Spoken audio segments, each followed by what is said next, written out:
Dalam sejarah pesantren, Kiai Haji Soleh Darat layak disebut sebagai elagator pesantren.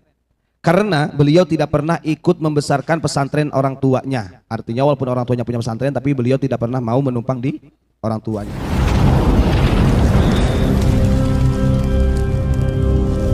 Assalamualaikum warahmatullahi wabarakatuh. A'udzu billahi minasyaitonir rajim. Bismillahirrahmanirrahim.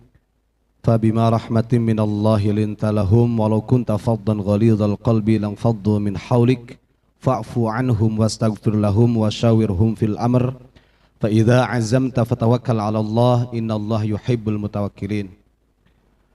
Yang artinya, maka berkat rahmat Allah engkau Muhammad berlaku lemah lembutlah terhadap mereka. Sekiranya engkau bersikap keras dan berhati kasar kepada mereka, tentulah mereka menjauhkan diri dari sekitarmu. Karena itu, maafkanlah mereka dan mohonkanlah ampunan untuk mereka. Dan bermusyawarahlah dengan mereka dalam urusan itu.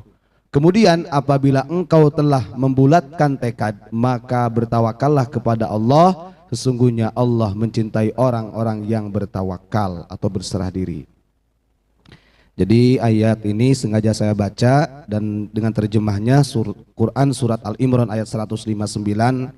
Ini adalah tafsiriyah daripada tema malam hari ini, yaitu cinta kasih zahir batin untuk saling memaafkan Indonesia, Asia dan dunia.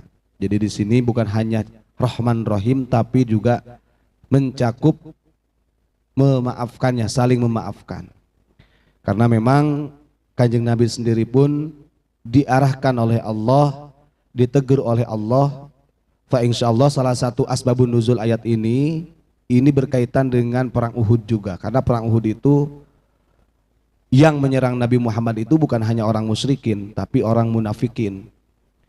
Dia orang Islam, tapi hatinya bertolak belakang dengan baginda Rasulullah SAW. Secara manusiawi, Nabi Muhammad juga mungkin sempat geram, ada rasa kebencian sehingga ucapannya keras, sikap tindakannya keras, tapi itu disalahkan oleh Allah Subhanahu wa taala. Makanya turun ayat ini, Nabi Muhammad ditegur oleh Allah melalui malaikat Jibril, sampaikan kepada Muhammad Jibril, segala sesuatu itu dengan rahmatnya Allah. Maka tidak layak kalau engkau bersikap keras baik itu ucapan ataupun perbuatan kepada mereka, walaupun nyata-nyata mereka telah menyakitimu gitu kan. Lintalahum. Jadi Kanjeng Nabi diperintahkan untuk selalu lemah lembut, kasih sayang. Bahkan ini sebenarnya salah satu metode yang selalu digunakan oleh ulama-ulama terdahulu di dalam syiar. Kenapa para wali songo bisa mengislamkan yang secara peradaban Indonesia itu sebenarnya sulit?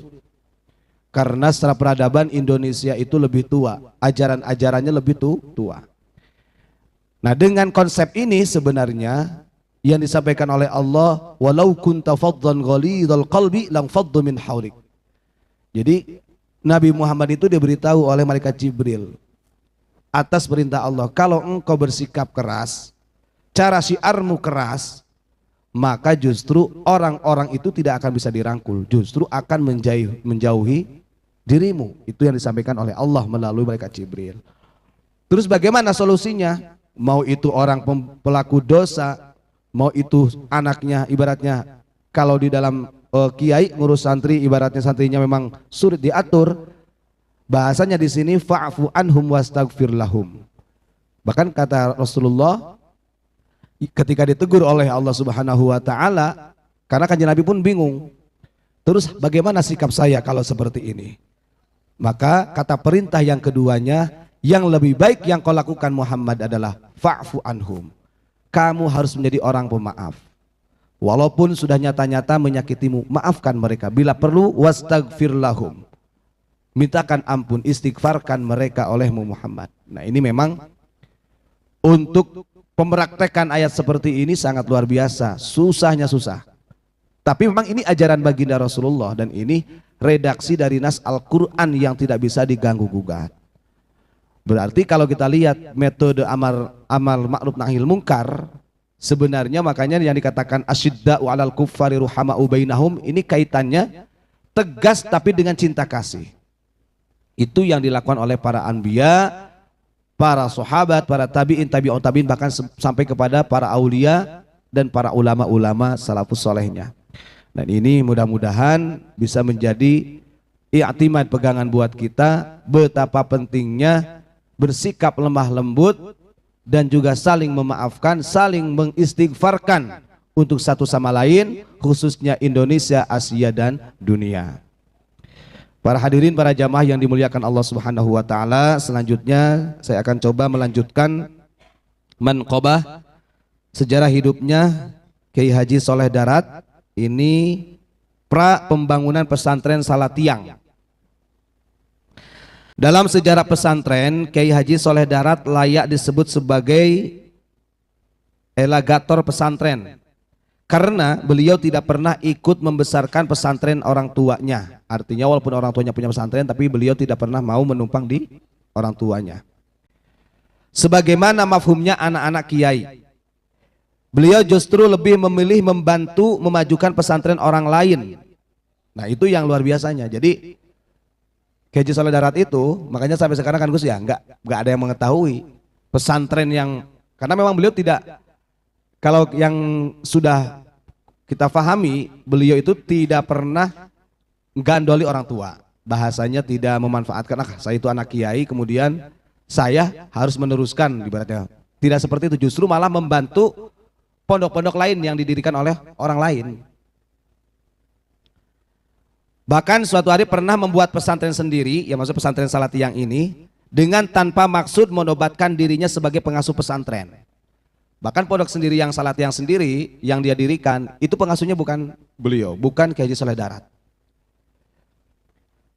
Karir kekiaian Kiai Soleh Darat diawali sebagai guru yang diperbantukan di pesantren Salatiang yang terletak di Desa Maron, Kecamatan Loano, Purworejo. Pesantren ini didirikan sekitar abad 18 oleh 3 orang sufi, masing-masing Kiai Ahmad Alim, Kiai Muhammad Alim, putra Mbah Kiai Ahmad Alim, dan Kiai Zain Al-Alim. Muhammad Zain juga putra Mbah Kiai Ahmad Alim. Dalam perkembangan selanjutnya, pesantren ini dipercayakan kepada Kiai Zain Al-Alim, sementara Mbah Kiai Ahmad mengasuh sebuah pesantren belakangan bernama Al-Iman di Desa Bulus, Kecamatan Gebang. Adapun Kiai Muhammad Alim, putra Mbah Yai Ahmad Alim, mengembangkan pesantrennya juga di Desa Maron yang kini dikenal dengan pesantren Al-Anwar. Jadi kedudukan Kiai Soleh Darat adalah sebagai pengajar yang membantu Kiai Zain Al-Alim. Coba kalau kita lihat dari kekiaiannya, keulamaannya Kiai Soleh Darat, beliau kalau logikanya beliau harusnya sudah menjadi seorang pengasuh gitu, pendiri pesantren. Tapi walaupun beliau seorang ulama besar, bahkan secara matan ba'dul asanid, kutubis sita dan lain sebagainya ada di tangan beliau, tapi beliau tidak pernah menobatkan sebagai pendiri pesantren, justru menjadi pengajar. Makanya banyak di kalangan para santri yang heran gitu kan, sampai dini hari belum ada yang menemukan, karena memang nggak ada pesantren yang utuh yang dikaitkan, dinobatkan sebagai pendirinya Kiai Soleh Darat. Pesantren Salatiang sendiri lebih menfokuskan pada bidang menghafal Al-Quran, di samping mengajar kitab kuning. Disinilah besar kemungkinannya Kiai Soleh Darat diperbantukan untuk mengajar kitab kuning seperti fikih, tafsir, dan nahwu shorof kepada para santri yang sedang menghafal Al-Quran. Di antara santri jebolan Salatiang adalah Kiai Baihaqi Magelang, Kiai Ma'aif Wonosobo, Kiai Muttaqin Lampung Tengah, Kiai Hidayat Ciamis, Kiai Haji Fathullah Indramayu, dan lain sebagainya. Tidak jelas berapa lama Kiai Soleh Darat mengajar di pesantren Salatiang.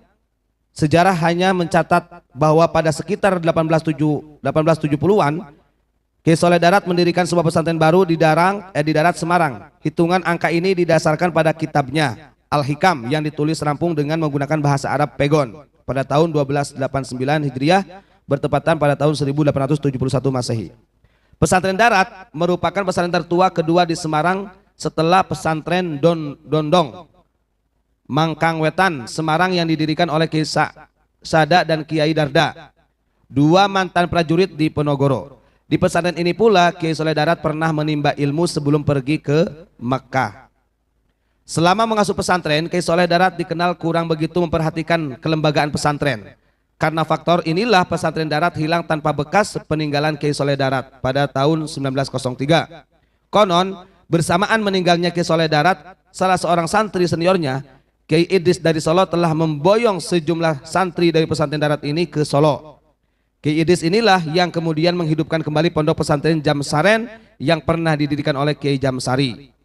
Ada versi lain yang menyebutkan bahwa pesantren yang didirikan oleh Kiai Soleh Darat bukanlah pesantren dalam arti sebenarnya, di mana ada bangunan fisik yang mendukung. Pesantren darat hanyalah majelis pengajian dengan kajian bermutu yang diikuti oleh para santri kalong. Ini mungkin terjadi mengingat kedekatan pesantren darat dengan pesantren Mangkang, di mana Kiai Soleh Darat pernah belajar di sana, bisa mempengaruhi tingkat ketawaduan kiai senior. Nah ini nih yang luar biasa ya. Jadi etikanya Kiai Soleh Darat sampai begitu. Mudah-mudahan ini kita dapat berkahnya dari Kiai Soleh Darat. Kita bacakan Fatihah buat Kiai Haji Soleh Darat. Al-Fatihah.